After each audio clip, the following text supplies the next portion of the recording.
Straight Life by Art and Lori Pepper.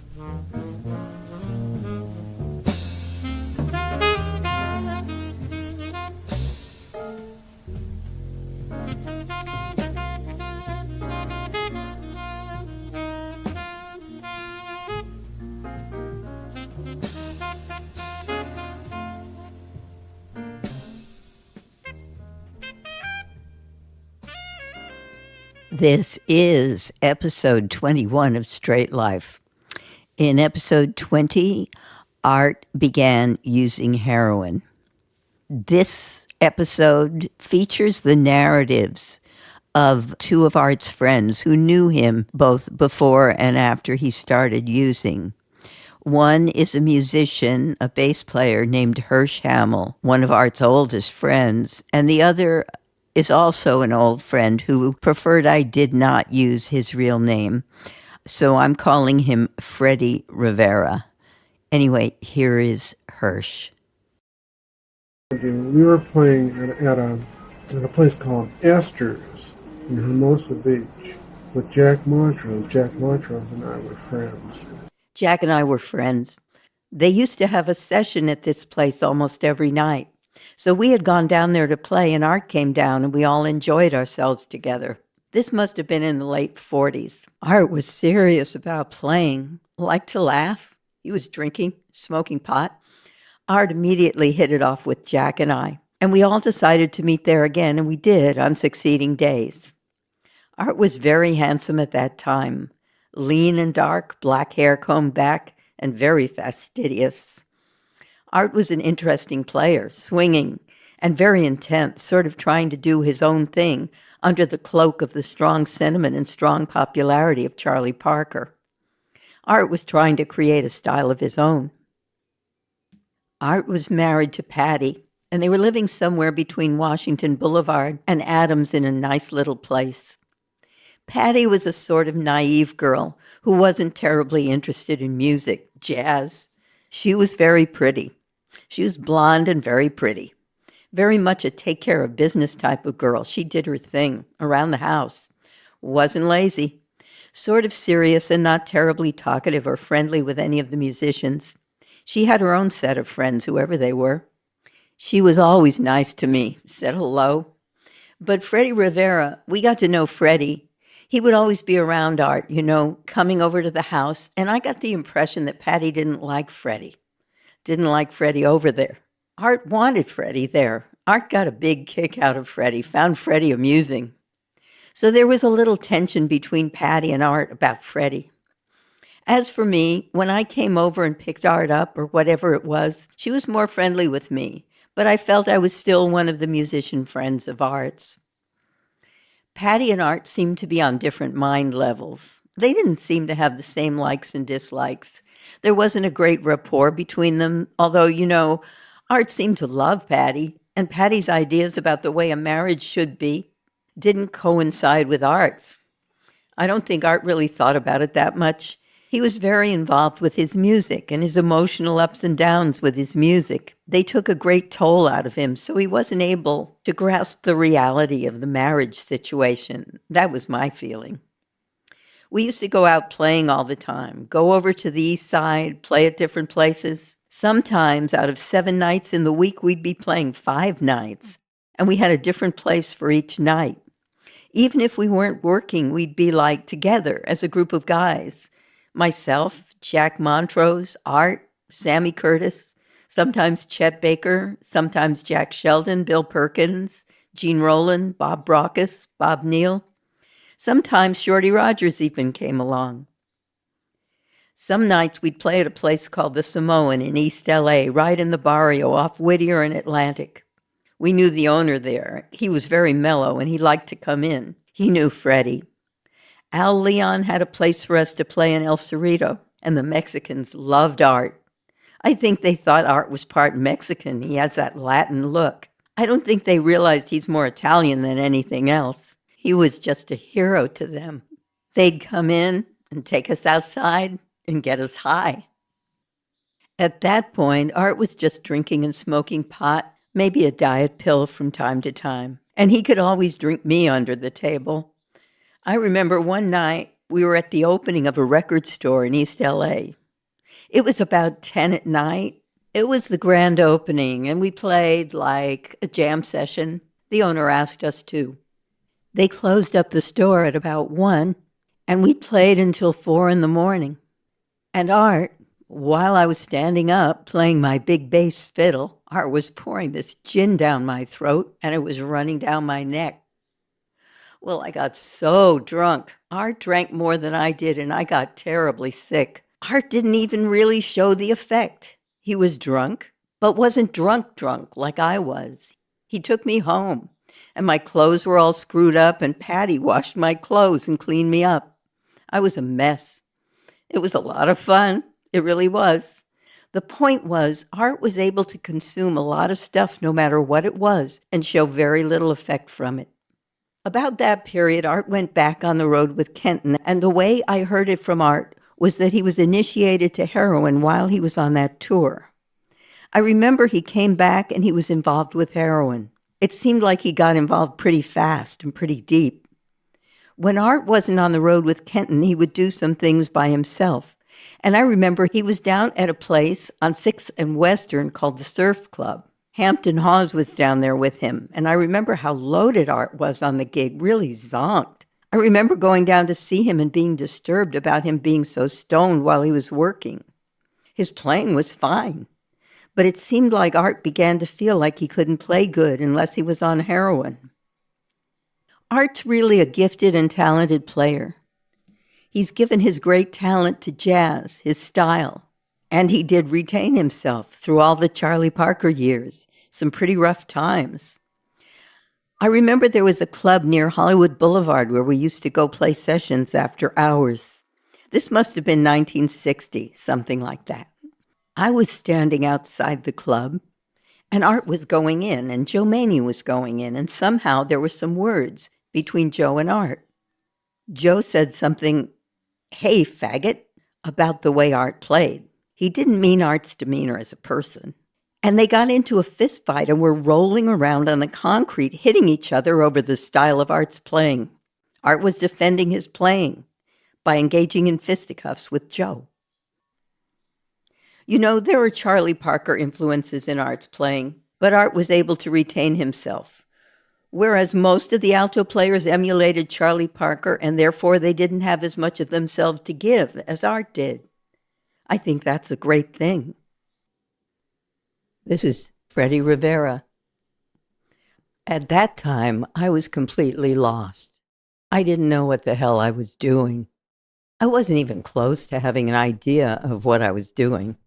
In reality, I was doing nothing, getting drunk, running around the streets, screaming. At times, it was enormous fun, but most of the other time, it was frightening, really. Not knowing what the hell's going on. Art was frightened too. He was frightened of life. At one time, we went into a shopping center, and people were going in and out of the doors, and he said, "They're making it. Those people are making it."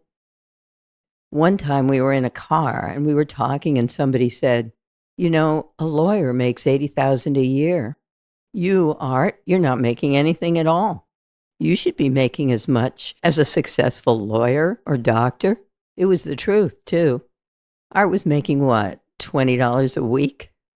Of course, when he was with the bands, he was making more money, but he was capable of making $80,000. He rationalized it. It's a rotten world. People are cold and conniving. They won't give a person a chance. There's no justice. I met Art when I was 19, around 1946. I was a drummer. I met him through Al Leon, the piano player. He brought him over to my house. We went out to his place in Bell. They had sessions over there. Zoot was there most of the time, and Jim Jufrey, Stan Getz. The sessions were usually on Sundays, and we used to hang out, ride around, smoke dope, drink, talk. Art and I were able to talk to one another. When two people like one another, sometimes they don't even know why. I guess there was some kind of empathy there as far as emotions, attitudes, feelings, sensitivity. And of course, another factor was youth. When you're young, you can be very open. You make friends more easily. Art's attitude toward music is difficult to describe accurately. He's a marvelous musician, always has been, very exact, with the right sound, whatever that means, the sound I like. Marvelous vibrato, but very exact, does it right. And of course, a lot of guys can do it right, but they can't swing. And there's depth in his music, insight. When I think of Art, I think of Lester Young, and I think of Mozart, too. The quality, it appears to be easy, but it's never easy. If it were easy, anyone could do it. I think there's a strong classical feeling there. I'm using the word to mean a feeling for form and for proportion and whatnot. He's just naturally a musician. He came out of the womb a musician, and I'm positive he always had a commitment to it. But you wouldn't find him like some guys, practicing 8 hours a day, constantly trying to get connections, get ahead, get the gig, achieve power, fame. He was afraid of any responsibility. He just wanted to fuck around.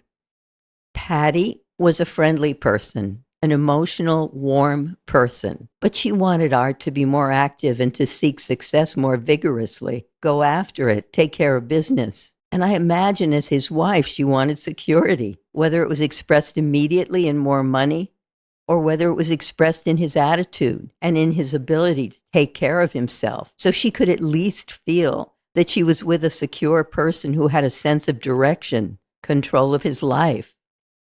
Patty was very attractive. Physically, she was an exciting-looking woman, erotic in appearance. Although she had something of the, clean-cut Midwestern look about her and considerable charm. I think Art felt a need for her, an emotional need to draw upon her. I would think he had a strong feeling of physical attraction, emotions of abandon with her. Art was very sensitive, and I would say cunning in many ways, a real paradox. He had an inability at times to really take care of things and deal with his life in a forceful, direct way to change things. But at the same time, he showed a cunning in his relationship with people. The cunning was a result of great natural intelligence, but it was really a form of childishness. Instead of taking the form of advancing his career and getting work, which he had every right to have, it was diverted into the manipulation of flunkies. Take me to the job, bring me home, yeah, come on over, bring a jug. And people did this, of course, out of admiration for his talent. And I know what they got out of it. Feeling like nothing themselves, not having any identity, they were able to incorporate themselves into something else that was larger, that was great. So they more or less had themselves swallowed. And Art, I don't think that anyone could benefit from that. It's almost 110% self-destructive because everything is false. And there's no room left to grow, to do things for oneself, to actively walk into the world. I am going to drive myself to the gig. I can do it. But Art was emotionally very young. The child must be taken care of. He must be given things. Infantile gratification. For an infant, it's perfectly appropriate. He's weaned in 3 years. One time, we were at a place and I bought him a pizza. And then I wanted to take a bite. He wouldn't let me have any. Huh, what would you call that? That was selfishness. And then, of course, he would have a student, a guy named Joe Martin, and the student would drive him everywhere and do things for him. The master, we must serve the master, that type of thing. Art used it to the hilt. Art had considerable charm, intelligence, a very natural ability to understand things. He was a very handsome man, a great natural talent. These are attractive qualities. His humor tended to burlesque. It could be vicious, mimicking people, and often very accurately, very perceptively, with the intelligence working.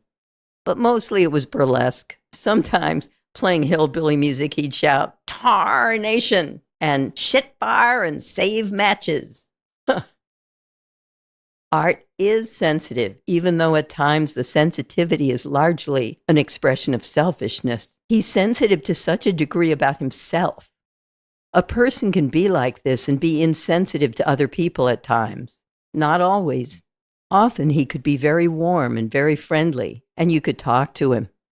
At times his concern for other people would be expressed as sentimentality. I really love you, man. Even histrionics, being stoned and being emotional. But I question whether at any time the concern with the self was ever put aside. I saw a definite change in Art when he started using heroin. It was rather dramatic. The change, I think, consisted essentially in the intensification and exacerbation of the traits that were already there. Indulgence in the self, a desire to escape the external world, reality, to sink into the self almost entirely, to be passive. As a musician, in the case of Art, the musician is a person who expresses himself and does send something out. But even this could be passive at times. It showed him feelings of intimidation in the presence of another strong musician, a reluctance to blow out if there was somebody around, another strong player, or in one of these very sticky social scenes in jazz, tribal games, who's number one? Heroin intensified Art's tendencies to withdraw, not to fight, not to assert. And that was the easiest thing to do at the moment, although it made his life more difficult in the long run. I was able to use heroin from time to time just for fun. I think we all have a predisposition in our systems for certain types of behavior and certain drugs. With some people, booze is really their messiah, their mission, their destiny. They're just going to be soaked. I didn't have the need for heroin. I don't know why. I got off scot-free. At times I had the need to get stoned, whacked, and I thought of taking heroin for that purpose. But it was never the heroin itself. It was never love, deep, natural, flowing love. Art said to me once that all of his life, all he'd really ever wanted was to get high. And the first time he stuck that needle in his arm, he said, "I finally got high."